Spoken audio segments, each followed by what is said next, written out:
So guys, ibablog ko yung nakuha ko sa Starbucks sa planner tsaka tumbler kasi ito yung tradition ngayon 2025 kasi masaya ako tsaka lagi nilang ginagawa ito tuwing holidays tsaka seasonal season.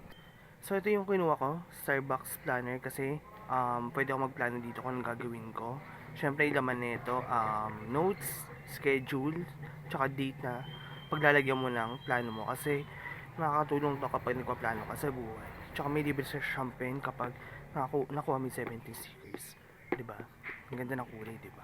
Time ko black, tsaka pink. Napaka-elegant at classy.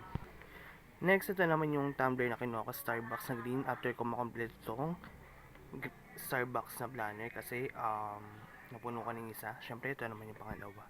Kasi napaka-safe niya. At saka itong green, ano niya, napaka, tawag dito, napaka-classy niya kapag dinadala mo sa bag kasi kapag nakuha ka, pwede mo siya gamitin, tsaka pwede pang training, di ba? At next, ito yung pangatlo kong kinuha sa Starbucks Tradition kasi nakatatlong stickers box ako kasi di ko alam kung gagawin ko kasi napakasaya ko. Di ba tatlo kasi pataas, di ba?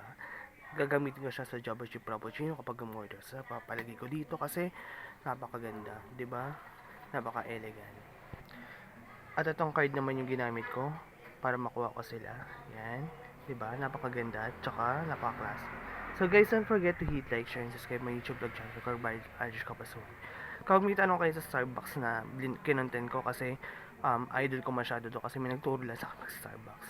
So guys, napaka-expensive ng coffee nila tsaka napaka-luxury ng ambience sa pupuntahan mo kapag nag-Starbucks ka. So guys, see you in my next vlog guys. Bye!